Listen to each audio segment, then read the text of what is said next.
ஏய், ரெண்டு பேரும் என்ன பண்ணிட்டு இருக்கிறீங்க? சார், நாங்கள் ரெண்டு பேரும் உங்களை பார்க்க தான் வந்தோம் சார். ஆமாம் சார், உங்களை பார்க்க தான் வந்தேன். நீங்கள் என்ன இப்படி மாதிரி கேட்டுக்கிறீங்க? என்ன இதுக்கடா பார்க்க வந்தீங்க? அது ஒன்றும் இல்லை சார், இங்கே கடற்கரை ஓரத்தில் கடத்தல் நடக்கிறதா கேள்விப்பட்டா அதை பார்த்துட்டு உங்கள்கிட்ட தகவல் சொல்லிட்டு போகலான்னு வந்தேன் சார். என்னது, கடத்தல் நடக்குதா? எப்போ? எங்க? இங்கேயா?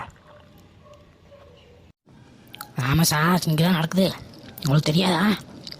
நீங்களாம் ஒரு அதிகாரி. ஏய், என்னப்பா சொல்கிறீங்க? எனக்கு தெரியாது. நீங்கள் என்ன போலீஸ் இன்ஃபார்மரா? போலீஸ் இன்ஃபார்மர் இல்லை சார், நாங்கள் தான் அதை கடத்துறதா இருந்துச்சு. எங்களுக்கு ரேட் ஒத்து வரல, வேற ஆள் கொடுத்துட்டாங்க. அதனால நான் சரி இன்ஃபர்மேஷன் கொடுத்தா எங்களுக்கு ஏதோ காசு கிடைக்குமான்னு தான் உங்கள்கிட்ட சொல்கிறோம். எதோ கொடுப்பீங்களா? இடத்த சொல்கிறோம். ஏண்டா டேய், நீங்களே கடத்தல்காரங்க தான். நீங்கள் சொல்கிற இன்ஃபர்மேஷன் கரெக்டாக இருக்கும்னு நினைக்கிறீங்களா? உங்களை நம்பணுமா நான்? சார், மறுபடியும் சொல்கிறோம், எங்களுக்கு வந்தது தான் இந்த வேலை. எங்களுக்கு ரேட் ஒத்து வரலைங்கனால மாற்றி விட்டாங்க. இதனால் நீங்கள் அதை பிடிச்சிங்கன்னா உங்களுக்கு ப்ரொமோஷனு அவார்டெல்லாம் கிடைக்க. எப்படி சௌரியா சொன்னீங்கன்னா நாங்கள் இடத்த சொல்லுவோம், அதுக்கு தகுந்த மாதிரி எங்களுக்கு அமௌண்ட் கொடுத்தீங்கன்னா நாங்கள் சொல்கிறோம். ஓ, நீங்கள் அப்படி வர்றீங்களா? சரி சரி சரி, எவ்வளோ வேணும் சொல்லுங்கள். சார், நாங்கள் சுற்றி வளர்த்தெல்லாம் பேச விரும்பலை, சரிங்களா? மொத்தம் 270 கோடி. அதில் எங்களுக்கு ஒரு 27 லட்சம் கொடுங்க போத, நாங்கள் சொல்லி கொடுக்குறோம். ஏண்டா டேய், என்ன விளையாடுறீங்களா? 27 லட்சத்துக்கு நான் எங்கடா போகிறது? எனக்கு மாத சம்பளமே 65,000 தான்டா. உங்களுக்கு 27 லட்சம் கொடுத்து போட்டு அந்த அவார்டு வாங்குறதுக்கு நான் வாங்காமையே இருந்துக்க மாட்டேன். நல்லா யோசனை பண்ணி பாருங்கள் சார். அவார்டு முக்கியமா, பணம் முக்கியமா, ப்ரொமோஷன் முக்கியமா?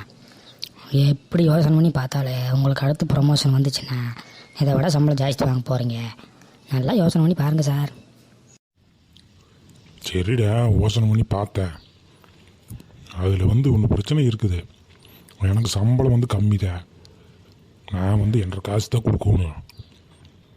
அதனால் நீங்கள் என்ன பண்ணுறீங்கன்னா ஒரு 2,70,000 வாங்கிக்கிங்க, இல்லையா ஒரு 3 லட்ச ரூபா வாங்கிக்கிங்க. சரியா? எனக்கு தகவல் மட்டும் சொல்லிடுங்க. என்ன டீலா? டேய், என்னடா நீ இவங்ககிட்ட சொன்னோம்னா காசு நிறைய கிடைக்கும்னு சொன்னேன். வேணும்னா 3 லட்ச ரூபா 2.5 லட்ச ரூபாயின்ட்டு இருக்கிறேன். சரி விட்றா, நம்மளுக்கு அந்த வேலை செஞ்சுருந்தா 20%. சரி, வேலை செய்யாமையே 3 லட்ச ரூபா கிடைக்குதா? சரி, ஓகேன்னு சொல்லிடலாம். ஓ, நீ அப்படி சொல்கிறியா? சரி சரி சரி, அப்போ ஓகே சொல்லிடலாமா?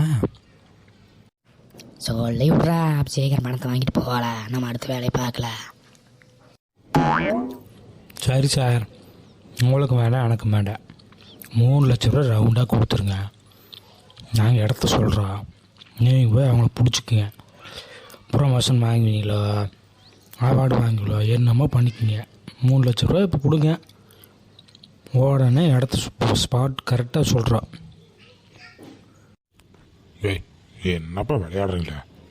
3 லட்ச ரூபா என்ன ஜோபில் வச்சுட்டு இருக்கிறதுக்கு எனக்கு என்னப்பா பண்ணுறீங்க? கொஞ்சம் கூட இது இல்லாமல் உடனே கேட்டால் 3 லட்ச ரூபா என்ன உடனே எடுத்து கொடுக்க முடியுமா? அது 10 20 டைம் கொடுங்கப்பா. சாயங்காலம் கொண்டு வந்து கொடுக்குறேன். சரியா? வாங்கிக்கிங்க, அதுக்கப்புறம் தகவல் சொல்லுங்கள். வேண்டான்னு சொல்லல. சார், உங்களை எப்படி நம்புறது? கடைசியில் நீங்கள் எங்களை அரெஸ்ட் பண்ணி உள்ளே கூட்டிகிட்டு போய் லாடம் கட்டி பதில் வாங்கிட்டீங்கன்னா என்ன பண்ணுறது? ஏப்பா, அப்படியெல்லாம் பண்ண மாட்டேப்பா. சரியா? சாயங்காலம் ஒரு 5 மணிக்கு இதே இடத்துக்கு வாங்க. நான் உங்களுக்கு 3 லட்ச ரூபா பணத்தை கொடுக்குறேன். ஆனால் கரெக்டான இன்ஃபர்மேஷன் மட்டும் இல்லைன்னா நீ சொன்னதான் நடக்கும், பார்த்துக்க. சார், அப்படியெல்லாம் நாங்கள் சொல்ல மாட்டோம் சார். எங்களுக்கு கிடைக்காதது யாருக்குமே கிடைக்கக்கூடாது. அதனால தான் உங்களுக்கு தகவல் சொல்கிறான். நீ கடைசியில் எது பிரச்சனைனாலும் எங்களை வந்து தொலைவிட்டுலாம் வரக்கூடாது. அப்படி உத்தரவாதம் கொடுக்குறோமா இருந்துச்சுன்னா சொல்கிறோம், பணத்தை வாங்குகிறோம். எங்கள் வேலையை நாம் பார்த்துட்டு போயிட்டே இருக்கிறோம். உங்கள் வேலையை நீங்கள் பாருங்கள். ஆமாம் சார், தகவல் சொல்கிறவங்கிறதுக்கு முன்னாடி மறுபடியும் எங்களை வந்து எதுக்கு கேஸுக்கு ஆள் கிடைக்கலன்னு சொல்லி எங்களை வந்து தொலைவிட்டு பிடிச்சிட்டு போயிட்டுருக்கக்கூடாது. அப்படின்னா சொல்லுங்கள், நாங்கள் சொல்கிறோம், பணத்தை வாங்கிக்கிறோம். இல்லைன்னா நீங்கள் உங்கள் வேலையை பாருங்கள், நாங்கள் எங்கள் வேலையை பார்க்குறோம். ஏப்பா, எவ்வளவு பெரிய அமௌண்ட் உள்ள சரக்கு வந்து கடத்தல் பண்ணுறாங்கன்னு நீங்கள் சொல்கிறீங்க. இதனால் எனக்கு ப்ரமோஷன் கிடைக்க போகுது, இன்க்ரிமெண்ட் கிடைக்க போகுது.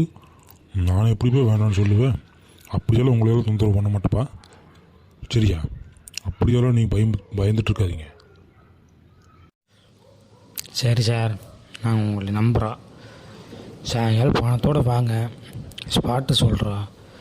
நீங்கள் போய் பிடிச்சிட்டு ப்ரொமோஷன் வாங்கிக்கிங்க, இன்க்ரிமெண்ட் வாங்கி ஜாலியாக இருங்க. நாங்களே ஜாலியாக இருக்க போகிறோம். சரி, எவ்வளோ நேரம் பேசிட்டுக்கிறீங்களே, உங்கள் 2 பேர்த்தோட பேர் சொல்லவே இல்லை. அது வந்து சார், அவன் பேர் கும்பிடுசாமி, என் பேர் கும்பிடாத சாமி. இதுதான் சார் எங்கள் பேர். நீங்கள் சொல்கிறது எல்லாம் கேட்டு இருந்தால் நான் என்ன பைத்தியக்காரன்னு நினச்சிட்டுக்கிறீங்களா? கரெக்டாக உங்கள் பேரை சொல்லுங்கள். சரி சார், சொல்கிறான். என் பேர் குருசாமி, அவன் பேர் முத்து. ஏய், இது உங்கள் பேர் நான் எப்போ நம்புறது? ஏன் சார், நீங்கள் நம்பணுங்கிறதுக்கு வேண்டி நாங்கள் என்ன நேரம் ஆதார் கார்டு கூட தூக்கிட்டு தெரிய முடியும்? இதான் சார் எங்கள் பேர். நம்பினா நம்புங்க சார், இல்லைன்னா எங்கள் வேலையை நாங்கள் பாட்டு போயிட்டே இருக்கிறோம். சரிப்பா, என்னமோ பேர் இருந்துட்டு போகுது. எனக்கு வந்து தகவல் கரெக்டாக இருக்கணும். இல்லைன்னா நீங்கள் எங்கே போனாலும் தொலாய் வந்து தூக்கி உள்ளே போட்டு லாடம் கட்டிடுவேன், பார்த்துக்குங்க. சார், நீங்கள் இந்த மாதிரி எல்லாம் பேசுவீங்க சொல்லுவீங்கன்னு எங்களுக்கு தெரியும் சார், சரிங்களா? அதனால் கரெக்டாக தகவல் வந்து நான் சொல்கிறது தான் வந்திருக்குறேன். நீங்கள் 4 மணிக்கு பணத்தோடு வாங்க, அப்புறம் பாருங்கள்.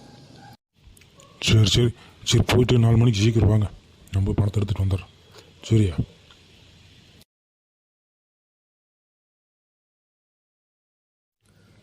டேய், பேர்களையும் தப்பாக சொல்லிக்கிறான். கடைசியில் நம்ம சொன்ன மாதிரி அந்த இடத்துல கடத்தல் நடக்கலைன்னா நம்மளை பிடிச்சி லாடம் கட்டிடுவான்டா.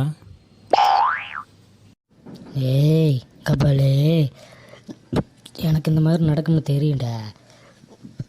பின்னாடி நடக்கிறத முன்னாடி யோசனை பண்ணுறேன்.